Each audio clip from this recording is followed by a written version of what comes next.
The Professional and Personal Life of Uta Hagen and Herbert Uta. I'm Letitia Ferrer, the daughter of Uta Hagen and stepdaughter of Herbert Berghoff.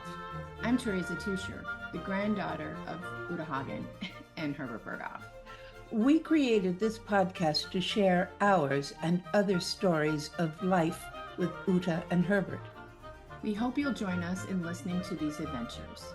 Hi, everybody. We today are here with Matthew Conlon. You might know him. He is, in my opinion, one of the OGs from HB Studio. He studied with Herbert and my grandmother, or just Herbert, with both of them. Both, yeah. And he's here to tell us his story about studying with them, what it was like for him. I know that he did a couple of productions with Herbert, and just to share his story. So, Matt, I'd like to welcome you to the show. Thank you, Teresa. It's great You're to see you. welcome.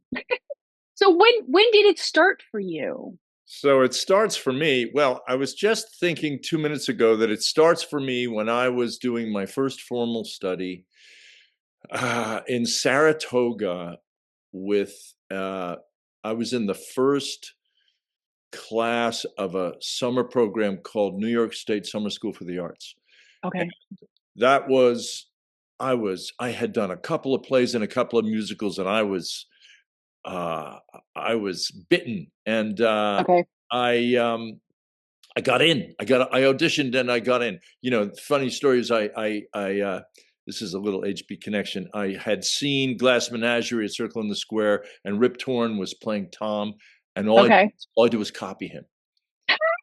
And Maureen Stapleton, who was the first secretary of the studio. And really? Amanda, yeah. Okay. You know, I don't know whether she worked with your mom on it, but that was a famous production, that original production with Lorette Taylor. Everybody talks about it all the time. Anyway, I'm 17 years old and I'm in Saratoga, and the book had come out. It's 1976. Respect, the original. All the actors in the acting company who were in residence there were, got to get this book, Okay. So I got the book, and I, read the book. And so then I auditioned for colleges, and I ended up at Purchase with an HB teacher, Walt Witcover. Do you remember him at all? Your mom knew him well. And his grandmother, and he was a charter member of the Actors Studio, and maybe with the directing wing, and he was one of the many luckies that worked on Godot with Herbert before. She worked on it for years. Yeah, I think Jerry Stiller was one. Anyway, Walt was among the many luckies. Okay, who would be up in Epstein. And Walt was kind of his own take on, what we would describe as HB studio technique, which is a lot of different things, but it's based in, for him, it was based in physical life. He was kind of borrowing from Strasberg, and that got me in some trouble because it was a little emotion centric. In terms of, aiming for feeling results. I would have to have that beaten out of me. Anyway, I was going to say it's not what they were. No. That's a whole other story. Anyway, I studied with Walt, and the last production that we did in 1981 was like our senior play, Swanstone. We'd done lots of shows, but this was the last one, and it was meant to be first. It was going to be Tonight We Improvise, directed by Andre Serban or Chule. Anyway, they weren't available, and Walt got a hold of Herbert, and Herbert was like, "Sure, but we have to do the play I want to do," and that was called Salena. Leonce and Lena was one of these plays that Herbert was very familiar with. Georg Büchner, kind of Hamlet meets Romeo and Juliet, and a a Goethe work called The Sorrows of Young Werther. And anyway, it was German, and it really only has about 6 or 8 characters, and we had 24 people to cast. So Herbert cast it in a circus kingdom and used John Lennon's music. Lennon had been shot and killed in December, and we were doing this in the spring of 1981. And he cast me as Léonce. He did this to me all the time. He cast me in parts that he had played, and he never told me. I found out later. So why do you think he did played that? the part. Well, it was his secret. You know, he knew it inside and out. And from the get-go, he was really tough with me. Really tough with me. But I was kind of young and resilient, and this was very different. Walt Witcover had been like my gay Jewish grandmother, and Herbert was like, you know, this taskmaster. And but I ate it up, and I just took to it. And, you know, and how old were you at the time? I was 22. And so, you know, I've got pictures of it. It's a great memory. My friend Bob Clohessy played my sidekick. Ed Kirshen, who you remember probably. I was actually going to talk about him. The king of Popo, you know, which is like poo-poo. It's a very silly kind of fairy tale story, but with lots of politics.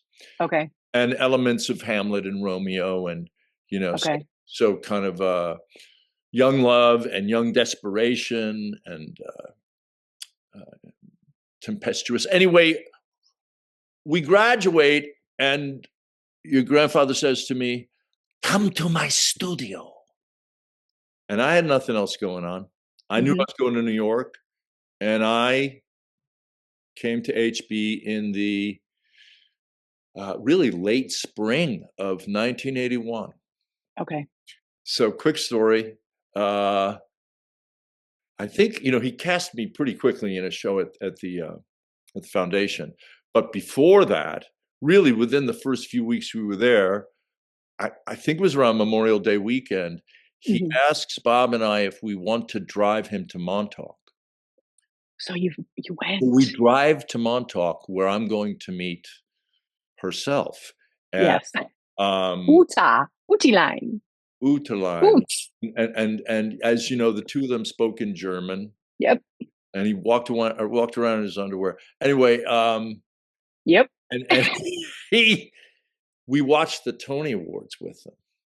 And this was in the days when Herbert would still get a buzz on, and he would when he was in Montauk.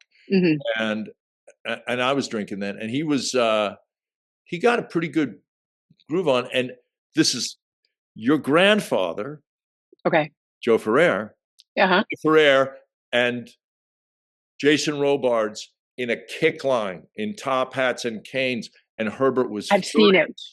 Herbert backs me into a corner like this. "What are you going to do about this shit? Are you going to change it? Are you?" Yes. Yeah, it was an experience. You know, I mean, and your grandmother was there, and yeah, I'll change it.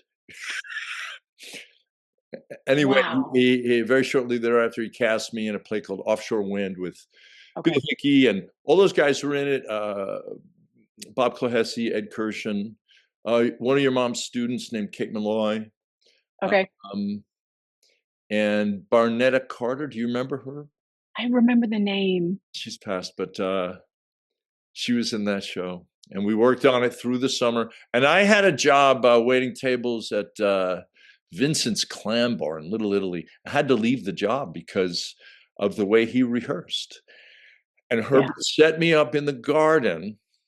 He took me with Marlene to the Oysters. I don't know if it's there anymore. It's on East 9th Street, and it was a garden cafe in the good weather. And it reminded him of Vienna.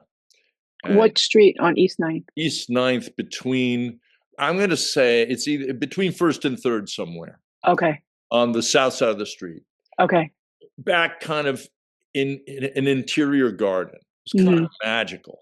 Okay. And we had a iced coffee or a cafe au lait. And he set me up selling coffee in the garden at HB, and I made enough money to survive. Wow. Yeah. I mean, Herbert took care of me like very few people in my life. Okay. I was immediately studying, but also put into this production where, it was about a boy from Long Island living with his father, his father's sidekick, Bill Hickey, on a boat. And this guy, Tim Farmer, built the whole boat into the theater. And Malachi McCourt was in it. He passed a year or so ago. He was an Irish character. Frank McCourt, Angela's Ashes, Frank McCourt's brother. Anyway, I'm taking class. This is a secret I haven't talked about very often. I was kind of a permanent scholarship student. Herbert would not let me pay my money at HB. A couple of times he reached into his own pocket and paid my tuition. Yeah. Wow. Unbelievable. He really took you under his wing. Took care of me. He also kicked my butt. You paid for it. I paid for it. But I was, you got more? Yeah. Come on. Yeah. I don't know. I was ambitious, and I was grateful for the attention, even though it was brutal. So, a lot of people couldn't take it. A lot of people, he wasn't the easiest sometimes. And, but I was willing to, take a lot of good with the bad. And so I must have done, I don't know how many shows. I was there through the 80s. Yes, because I remember there was a spring cleanup, and you and Ed were in the garden, and Ed was playing the guitar. Oh yeah, and that's the one big memory I have. Yeah. And, so the two plays that I did with him. Oh, but that fall I auditioned for, and this is a good one. I auditioned with Ed, and your mom took me, and she didn't take Ed. We did. You mean my grandmother? Your grandmother. Sorry, your grandmother. Yeah. Your grandmother took me in her class, and she didn't take Ed. And then she later said to me, "Oh, you didn't have to audition. I knew your work from Leon Salena." And Ed eventually got in. Okay. And so it was okay. But and you guys are still friends? Oh, we're still very close friends. Yeah, yeah, we're like brothers. Yeah. Anyway, so I studied with your mom. I studied with Herbert. The two shows that I did with Herbert, one, I don't know if you saw this. He played the Pope one time when the Pope was a Polish Pope. No, I never saw. It was at the studio. And he played. We had the greatest costumes. I played a Swiss guard, and Bill Hickey was an American priest who confronts the Pope about writing a pastoral letter to the world to end nuclear war. Okay. I never saw him perform in the theater. I only saw him in films. And I would see him direct, but I never saw him perform. Yeah. The other one that I did, and this was, I think, in '84, we worked on it for 14 months. It was called The Game of Love and Death. And Herbert played an old scientist like Einstein, a Renaissance man in Paris during the Revolution. And I had a thing for his wife. His wife was played by Anna Loser, who now is called Anna Katarina. Okay. And she comes to some of the studio events still. She's in, I think she's in New Jersey now. And we rehearsed for 14 months. Wow. Yeah. It's something that is not done anymore. No. Anywhere. It was, you just had to kind of, Alexander was in it. Bernstein. Yeah. Carrie Armstrong. I think Edith was in it. I have the poster somewhere. And, amazing experience. It was like Yeah. a graduate course. Yeah, and I played the young revolutionary who was Jean-Claude, who was in love with Herbert's wife. Yeah. Okay. Experience. But so I studied and did shows with him, and I studied with your mom through the 80s, and I nothing like it. You know, it's with me all the time. Yeah. I don't have it right with me. It's in the other room, but I have Herbert's former wife was a speech teacher named Alice Hermes. Did you? Yes. Yes. I knew. They had married, I think, for him to get his green card. Yeah. Yeah. And I ended up, always doing odd jobs, cleaning out part of her apartment one time. And I found, like, in a pile of trash, this little 2 by 1 inch red leather photograph of him as a younger man. And it goes on my dressing table, or it's in my bag with me whenever I work. It's my Herbert talisman. It's like my. Can you send me a picture of it? I will. Yeah. Okay. That's amazing. Up because I've had it now for 45. A long time. Yeah. Where did she live? She lived on 14th and 7th. Okay. Yeah. Okay. And so she was still teaching speech. These guys were all getting on. They were all in their 70s. Yeah. When I first met them. Herbert was 72 when I met him. Yeah. Okay. And so you didn't know him that long, because he passed away 10 years later. Yeah. But It was intense. It was very intense. That's an intense 10 years. Yeah. Yeah. Yeah. I say to people, you get a handful of people in your life that in a creative life that get you. Herbert got me. Yeah. He got what I was about. Mm-hmm. It was a struggle because he was very demanding. It was very hard for me to earn a living and still live up to what he asked of me. And at a certain point, I walked away and I started to work. And then he had me come back, and I did a show with Carol Rosenfeld called Summertime. And then, but it was for me, in practical terms, I couldn't figure out how to make the economy work because it was very demanding. Yeah. When you say that you came back, did you come back and the relationship was good between the both of you? We never had a falling out like many people. Okay. Because Victor Slazak had devastating falling outs. Yeah. With Herbert, many of my friends, and it was over. Yeah. He had an ability to cut them out as if they didn't exist anymore. And did she. It was often. So did she. She did too. Yeah. Yeah. Oh, yeah. It was not pretty. To see when it happened. There was a lot. I did this. I think you came to the program I did with Jesse at the theater, and Herbert lost his whole family to the Nazis. Yeah. They never talked about it, but he was coming. He was here, and he was saving money to bring his parents. And then, as he was sending the money, he was getting a letter at the same time that his parents had been killed by the Nazis. Yeah. Yeah. I mean, he got out. It was just good luck that he got out. He got out. Yeah. Went over the Swiss border, I think. This is a story that he, I don't know if you ever heard this one. Him and my grandmother went back to Austria many years later. Mm-hmm. And Herbert was already getting recognized in Austria before he left. Mm-hmm. And he went back and they were at a cafe and somebody saw his name or looked at him and said, Herbert Berghoff, du bist Herbert Berghoff. Wow. And he knew who he was from 40 years ago. Wow. And they were shocked. Like my grandmother and Herbert were like, he was a star. Yeah. He was the star of the stage. He worked with Reinhardt. He worked with Bertolt Brecht. Yeah. He was a stage star in Vienna and Berlin.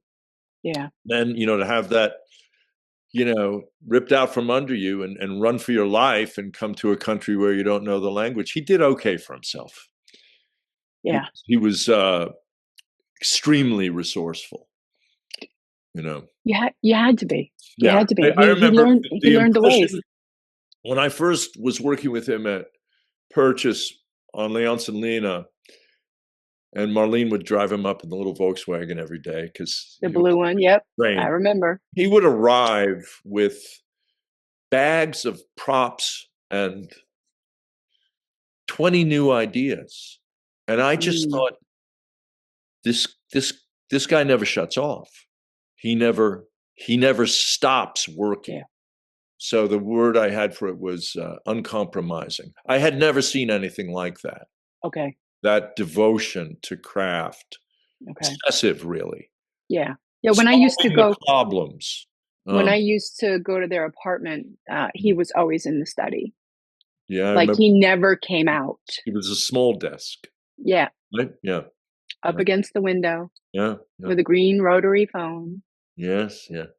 The second room in the apartment. Yeah. Dark. They would have me stay and watch the dogs when they went out of town. Susanna and Carabino.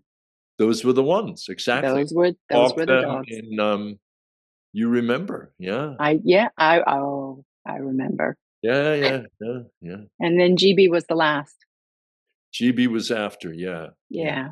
But Susanna and Carabino, the white poodle who sat on the bench in Montauk. Yeah. And then the gray poodle, and they got fed from the table at the apartment on the holidays when I was there. Yes. So, but anyway, more about you. Yeah. So, I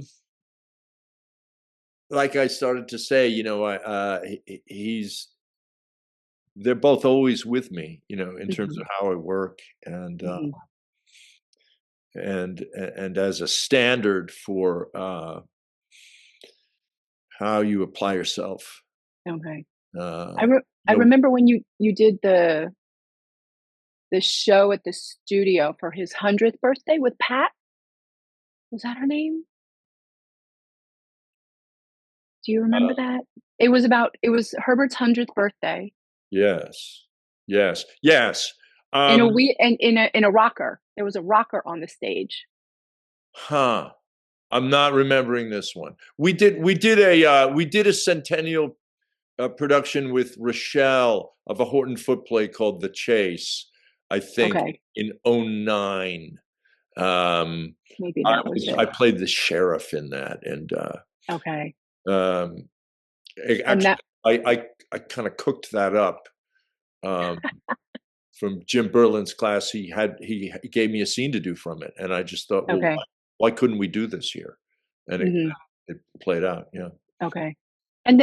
So I'm going to sidetrack a little bit. And then you went all over the place, but yeah. So you got into my grandmother's class. I did. And what was that like? Well, you've heard the stories. It was, we were still smoking in the classes then. And she was formidable.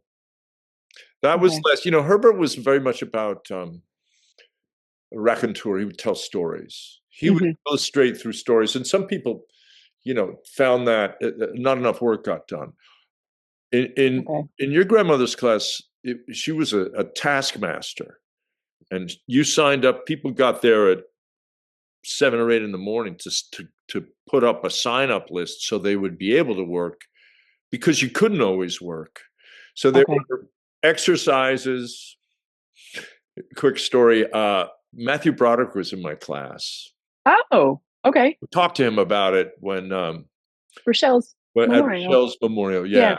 I had never talked to him about it. I've seen him over the years, but we're not like friends, but he was in my class. And so I'm watching him do, the exercises. And, he lived in the building with your grandparents, and everybody lived in that building. Rochelle lived in that building. Amy Wright. Rip and Amy. Age before Amy Wright, I think. Okay. Yeah. No, Amy Wright grew up in that building because it was her grandmother's apartment. She brought Rip into the building. Okay. Right. And then Rochelle lived right across the hall from my grandmother. Yeah. And the Brodericks. Yeah. Yes. That was quite a building. Yeah. Yeah. Anyway, I did what everybody else did. I did exercises and scenes, and you've seen some of that film that's out now of her class. Hmm. It was very much like that. She mostly said, I think for the film, she got on her feet more, but she would get on Okay. her feet. She would get in your Okay. face. She would confront you. She was tough. You didn't Wow. put anything over on her. Hmm. You better be ready. It's not just not like you better know your lines ready, but you better have thought about, where you're coming from, where you're going to, what you want. Yeah. What are the environmental circumstances, all that stuff that, is in the book. You better have, filled all that in, because Yeah. you're going to ask about it. Yeah. And she's I going to just, know if you hadn't done your homework, you were going to get busted. I was going to say, you always had to do the work. And I actually just saw a clip. Where am I coming from? Where am I? And where am I going? Yes. Yeah. And I thought, oh, One of the, because I never read the books. or you didn't. Nope. I lived it. I grew up with it. Yes, of course. Yeah. But so she was more the task person, the taskmaster. She had a really codified, organized way of working, and I think I would say that a lot of what she made a structure for was a way that Herbert worked intuitively. He would joke about, I didn't write that book. He would make fun of her. He was crazy about her, and worshipped her, but right. he would poke fun at the idea that she wrote a book. Okay. Because a lot of his ideas were in the book. They just weren't written in a book. Yeah. They came from, the European theater, from Reinhardt, specifically, working from action. Herbert would say, I am, I want, I do. He would say, tell me or show me what you do, and I'll tell you who you are. So, yeah, the character is revealed through action and through getting something that they're striving for and coming up against obstacles. Okay. And I had never worked that way. I was just, I was kind of starting. Well, I was starting as a teenager, but I was kind of led down the wrong path, by watching actors in classes like get rewarded and praised for, what your grandmother would call making water, by crying and getting angry. And Herbert would say, the actor is the doer, not the thinker or the feeler. So that had to be beaten out of me, because I was pretty good at, as Hamlet says, tearing a passion to tatters. That was not serving me. So many, many, many months and years it took to just get me to simply play actions. Because I guess I was too much in my head. I don't know. But I came around. So they had to basically break you down to rebuild you. That's exactly right. I had a BFA, and basically, with now it's $3. They let me on the subway. It just didn't do me any good. That's not true. I had a lot of really good experiences, my class and learning, because I was green. I knew nothing. I wasn't one of those kid actors. I got into it, 15, 16. I was pretty young, but there were people. There was a kid in my class at Purchase who was on Broadway when he was 10. That's a different kind of experience. Or to Matthew Broderick, that kind of growing up around, Bank Street and his parents, that he was ready. It's a different vibe. It's a different vibe. Yeah. So I had to be broken down. And a lot of what happens, in good acting classes is about breaking stuff down. Bill Hickey said to me one time, I came back and I hadn't seen him for a while, and he said, you have habits, and then you get new habits. I can hear him, and I can see him holding the cigarette, talking. Yeah. I think I must have done half a dozen with him. Okay. Yeah. Yeah, I said recently between the difference between my grandmother and Herbert, I said Herbert is the recipe, but my grandmother is the ingredients in the Yeah. in the teaching. He will give the stories, And she'd be the first one to say that, technique is what you go to when your intuitive self doesn't solve the problems.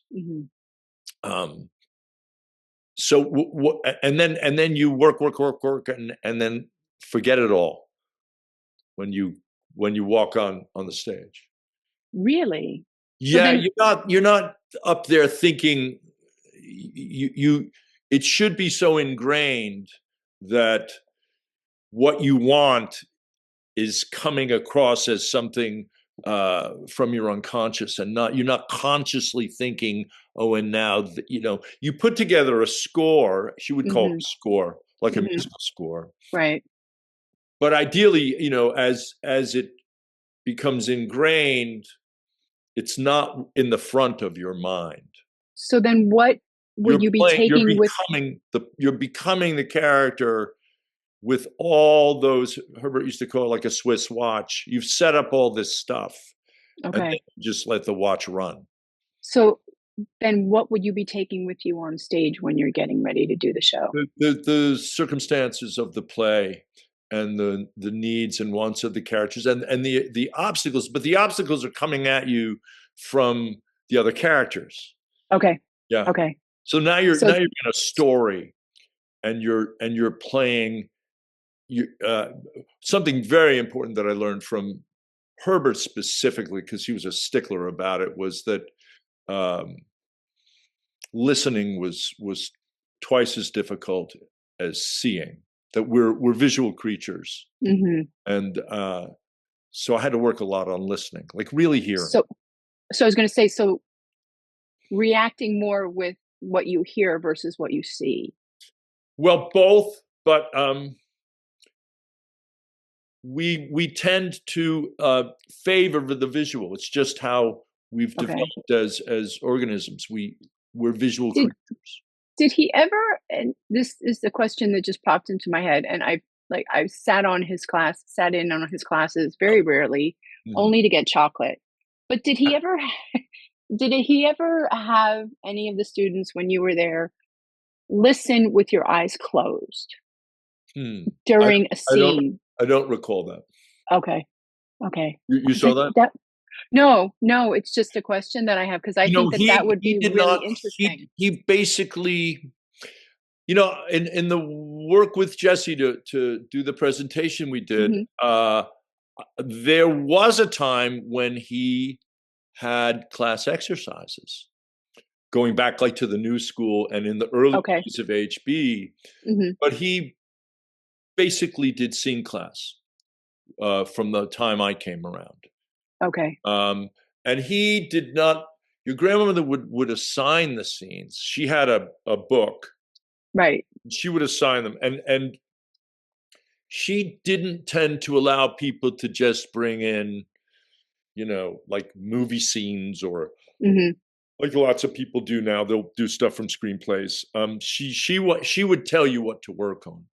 That I remember. And surprisingly, to a lot of people, she loved Neil Simon. She loved to laugh. So she loved, because they're very well constructed from a playwriting point of view, and they're good to act. She also would assign J.D. Salinger. She would assign stuff from Franny and Zooey. Yeah, it was very interesting. And then, a lot of different American. Some people would do European, but a lot of American plays. Yeah. Interesting. Yeah, because I remember certain writers. Okay. And during the 80s, they did not countenance Shepard or Mamet. Okay.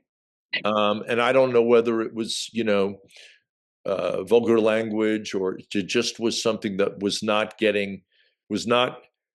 coming into the classrooms. Okay. Yeah. Interesting. Strong opinions about those two guys. Yeah. Strong opinions. Strong Strong opinions. opinions, Periods. Yeah. Period. Period. Yeah.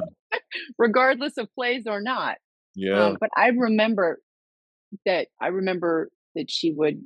I remember hearing about it, that she would assign things, and that Yes. you had to do as she said. Yeah, and so you would have, the basic object exercises. I forget how many there are, 10 or something, and you would work your way sequentially through those, and then at a certain point you would be given your first scene. This is, when you're starting with her as a beginner, or as most of the people in the class were professionals by the time I was there. Okay. It was a very highly sought. To get a chair in that class was, competitive, and Okay. And there were really good people in there, But she So- wouldn't be afraid to let some professional have it. Again, breaking down, as Bill would say, breaking down bad habits to get new habits. So, okay. So I have a question about, Yeah. you just talked about the book, and you would have to work through each, I'm going to call it a chapter, or each technique. So did you have the same scene that you would do one scene and then you had to go through all those techniques in that scene? Or how did that work? You would be applying, so there was 3 entrances. There was something called the basic object exercise, where you're just living what Walt used to call, you were just behaving privately in public. Okay. So you're not doing anything for effect. You're just have an object. You would hate this, but you have something, and you're trying to, it's not clean. Okay. You're working with, and in the beginning they're silent. You have 3 different entrances coming from somewhere to some place. Okay. Right. And then exactly, and then leaving to a third Right. destination. And the joke about her class was that people would arrive with, sometimes 3 to 6 shopping bags of props and clothes and objects to personalize the space. And it was really terrific. It was a special time. Yeah. I've told this story before, but I remember she was, and I don't remember which show it was. It might have been Mrs. Klein, or Collected Stories, but she was rehearsing and she had a Tupperware box. And she was building the relationship with the Tupperware box. And then they switched the prop out and they brought her a tin. And she's like, "What is this?" Oh. And she threw a fit. She was like, "This is not what I've been working with the whole time." Yeah. And if you've worked the way that they worked, that kind of stuff makes you crazy. You want to have the thing that you're actually. I want to have. She talks about this in her book. She couldn't do St. Joan until she took her shoes off. She had to be barefoot. I'm big on wearing the actual shoes, or the approximating the shoes. It's very different, wearing a leather soled shoe compared to like a running shoe. So I usually work in leather shoes if I'm going to be wearing them. I'll wear a tie and a jacket from the beginning, even if it's not the one, because I don't wear one in right. So I don't want to have that suddenly, that strength. People that wear that all the time, that's their uniform. That's their but they're comfortable in it. But the same with she always called them objects. She wouldn't call them props. Okay. Oh, Yeah, okay. it was objects. It was, like it would be her box. It would not be, the prop. Okay. It didn't use the word prop. Okay. Um, How long did you study with her for? um, for less time. I mean, in those 10 years, I was probably in her class half of the time, and working with him the whole time, because a lot of the time it was in a production. Okay. Mm. So once you started studying with her, then you stopped studying with Herbert, but you still did productions with him. Yeah, and then I would get work, and I would leave and come back. Okay. That kind of stuff. Okay. Yeah. So yeah, as you said, it was a special time. Yeah. Yeah.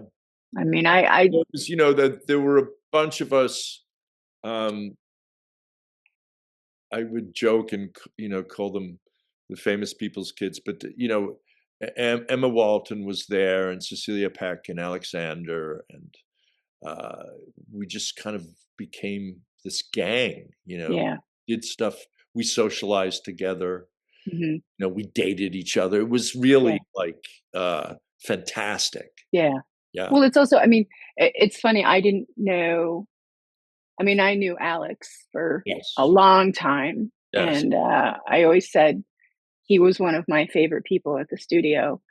And I didn't know who I knew, like, I think I didn't know, like, I didn't put the pieces together who his father was.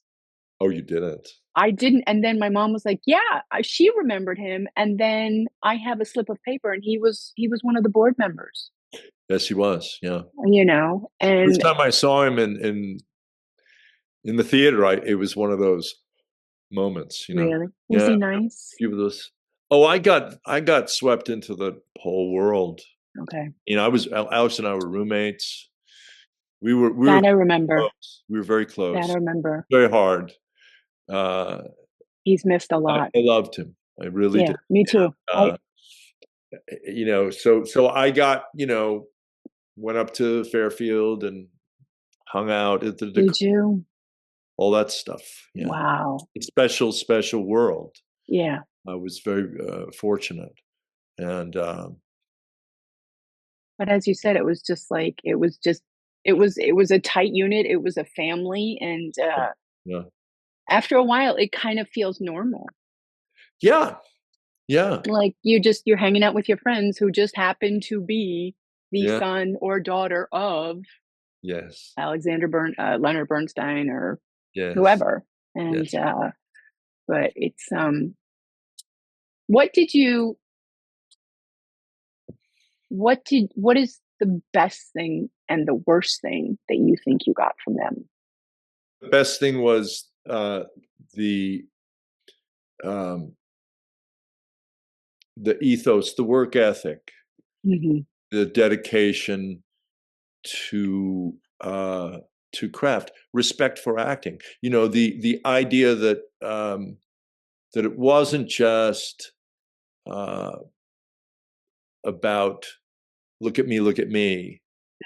That there were a whole range of I have on the refrigerator quote from your grandmother that says no work of art is static. Basically it's always being reinvented. That was not something that I knew. Okay. And so you work on a play for 14 months, you better figure out how to keep it fresh, or you're gonna get busted. Yeah. I can't really say that there was a negative.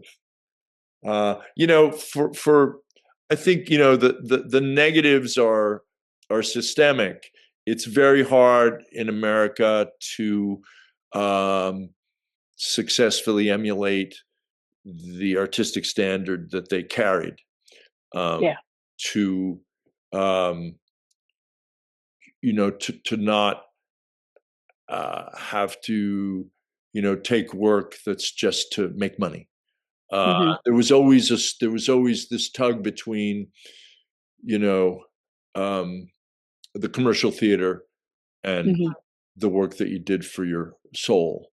Yeah. And it was very, it was looked down on, oh, that's a commercial actor. He's a commercial actor. It was basically, they sold out. And that's a, I can't say that I've ever really solved it. I guess I've made peace with it. Okay. I have figured out a way to survive. It was a hard one, though. Especially when you had to. There was no.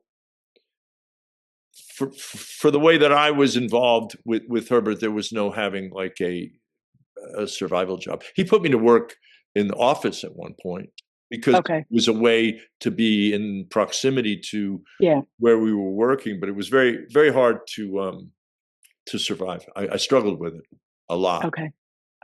But I don't think I was unique to that. I think that that's what artists go through. I was going to say, it kind of comes with the business. Comes with the territory. Yeah. I went to law school at one point. I considered getting out of it at various junctures, and I can't. This is now who I am, and what I've chosen. I'm not a victim. I've chosen this. Yeah. So now I live outside of the city and mostly work out here in Eastern Long Island, and I've found a balance where I can bring their principles to bear as best I can, and share them with younger actors. And I think I probably have a reputation as being very serious about what I do, because that came from them. As I was going to say, it's as it should be. We're not kidding around here. We're playing for keeps. Yeah. Herbert would say, I want to impress. First I want to impress my friends, and then my colleagues, and then the whole world. I want them all to find me true. Okay. To talk the Aristotelian thing, is it true? Is it beautiful? Does it have meaning? He went back to those all the time. Yeah. Okay. It's so interesting because it's just such a world that I don't know of him. Oh, he was very, he was driven. Yeah. Really. Well, you have to be. You have to be. Did you see the quote that I think you did, that Sally posted recently about the Horton Foote quote about Herbert, existing, in this little world on Bank Street where he was trying to recreate the European theater that he had thrived. I did. Yeah, and it's a picture of him. It's a black and white picture. Yeah, it's a picture of him directing. Yeah. Yeah. The truth about Horton is that Horton was, working in the golden age of television, and had a film done of this same play called The Chase, and it really almost drove him out of the theater. I think he left New York. He may have gone up to New England. He had a young family, and he just was, Lillian Hellman did the adaptation. It had Redford and Brando, Jane Fonda, Andy Dickinson, and it was terrible. It just was not his play. It was not the play that he had done. The play of The Chase was directed by your grandfather, Jose Ferrer. At a time, this is interesting, at a time, what I want to say 47 maybe, when he had 3 plays on Broadway. I heard about that. He was a big deal. A big deal. Yeah. They did a portrait of my grandpa at Princeton, because that's where he graduated from, and they talked about his whole life, and they talked about the 3 plays on Broadway, and I was sitting there, I was like, time. Yeah. I was like, what? Yeah. He was something else. Somehow, at the very beginnings of the Playwrights Foundation, Herbert was aware of Horton and said, "Come here, and we'll we'll have a gentle place where we can do your work. Okay. All kinds of plays of his. And I remember Horton speaking at Herbert's memorial at Yes. one of the theaters on Broadway. Yes. And there was like a line out the door, and Yeah, I was there. I remember that. I remember that. Yeah. Tell me, I mentioned this to you earlier, but tell me what you miss the most about them.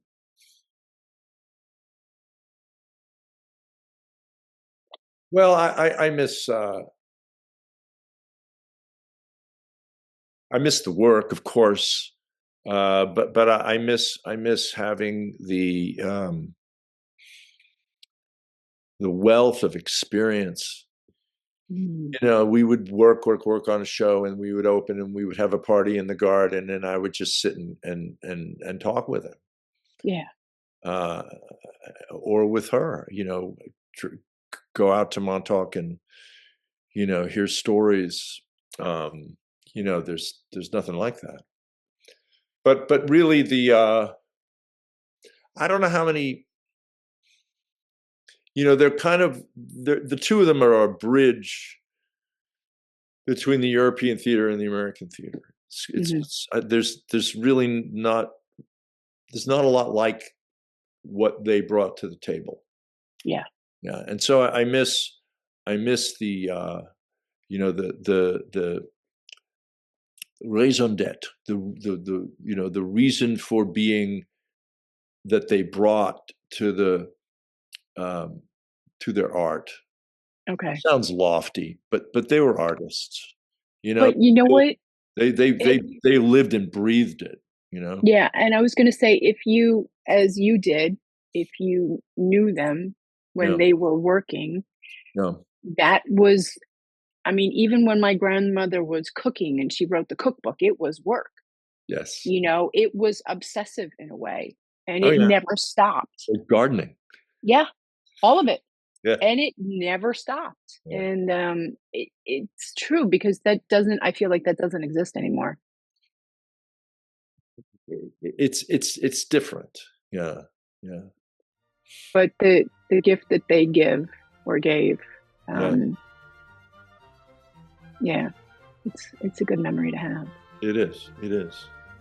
So, but thank you for giving me some of your time and sharing these personal moments of studying with my grandparents. They're in my heart. If you like this podcast, please feel free to share this with your friends. Thanks for listening, and stay tuned for more stories on the professional and personal life of Uta Hagen and Herbert Uta.